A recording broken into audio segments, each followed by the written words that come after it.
मिर्जापुर के मंझवा विधानसभा क्षेत्र के पैड़ापुर स्थित स्वामी गोविंदाश्रम इंटर कॉलेज में आयोजित प्रबुद्ध सम्मेलन में पहुंचे डिप्टी सीएम ब्रजेश पाठक ने इंडी गठबंधन पर निशाना साधा। कहा कि भाजपा में ही आम कार्यकर्ता बूथ से लेकर राष्ट्रीय अध्यक्ष तक बन सकता है, जबकि अन्य दलों में उनका वारिस खानदान से ही होगा। अब राहुल गांधी का वारिस कौन बनेगा? कहा कि अब राहुल गांधी का विवाह होगा कि नहीं होगा, ऐसा भी होता है कि बिना बारात के भी दुल्हन घर आ जाती है। राहुल गांधी का विवाह नहीं हुआ तो प्रियंका के बच्चे पार्टी का नेतृत्व करेंगे। जहां दरअसल ब्रजेश पाठक ने इस दौरान कहा कि योगी मोदी को परास्त करने के लिए विदेश से फंडिंग किया गया। कहा कि चुनाव दो धुरी पर घूम रही है, एक तरफ भाजपा गठबंधन है, दूसरी ओर इंडी गठबंधन है। कहा कि दोनों में अंतर है। भाजपा ही लोकतांत्रिक व्यवस्था के तहत चुनाव कराती है, भाजपा जेबी दल नहीं है, भारत माता के लिए काम करने वाली पार्टी है। कहा कि श्यामा प्रसाद मुखर्जी ने कहा था कि 2 प्रधान 2 विधान और 2 संविधान नहीं चलेगा। 1947 में देश को बांटा गया, ट्रेन में पाक से लौट रहे लोगों को काटा गया था, खून की नदियां बही थी, क्या सत्ता पाने के लिए बंटवारा हुआ था। उन्होंने माइक कुर्सी लगाने वाले को प्रणाम किया। कहा कि स्वागत करने वालों की सूची में उनका नाम नहीं है, जबकि असली काम उन्होंने किया है। पार्टी काम करने वालों को ही प्राथमिकता देती है, जो किसी भी पद पर जा सकता है।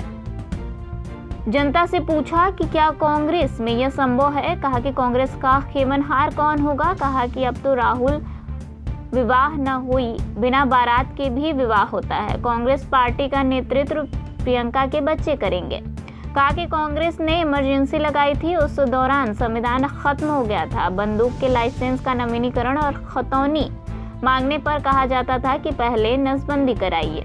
योगी सरकार में माफिया जान की भीख मांग रहे हैं। लूट भ्रष्टाचार बंद है, केंद्र और प्रदेश सरकार पर भ्रष्टाचार का कोई दाग नहीं है। उन्होंने कहा कि भाजपा प्रत्याशी की जीत पर ब्रजेश पाठक सेवा करने के लिए मुफ्त मिलेगा। मंझवा विधानसभा क्षेत्र में भारतीय जनता पार्टी की लोकप्रिय प्रत्याशी आदरणीय बहन सुष्मिता मौर्य जी प्रचंड बहुमत के साथ एक तरफा जीत रही हैं।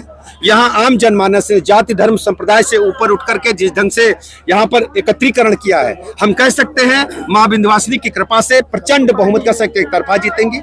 माननीय प्रधानमंत्री जी की गरीब कल्याण योजना जन जन तक पहुंची है और उत्तर प्रदेश का लाइन ऑर्डर नंबर 1 पर पूरे देश में है।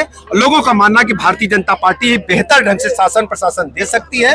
बहन सुष्मिता मौर्य जी को इस बार आम जनता मंझवा में आशीर्वाद देने जा रही है। अखिलेश यादव ने कहा है कि चुनाव की तारीख बदल गई है। देखिए अखिलेश जी संवैधानिक संस्थाओं पर इस प्रकार हमेशा प्रहार करते रहे, जो भारत के लोकतंत्र में कभी स्वीकार लोग नहीं। सुप्रीम कोर्ट ने मदरसे को संवैधानिक दर्जा दे दिया है। देखिए अब तो न्यायपालिका ने मोहर लगा दी है, आप सबको स्वागत करना है न्यायपालिका का।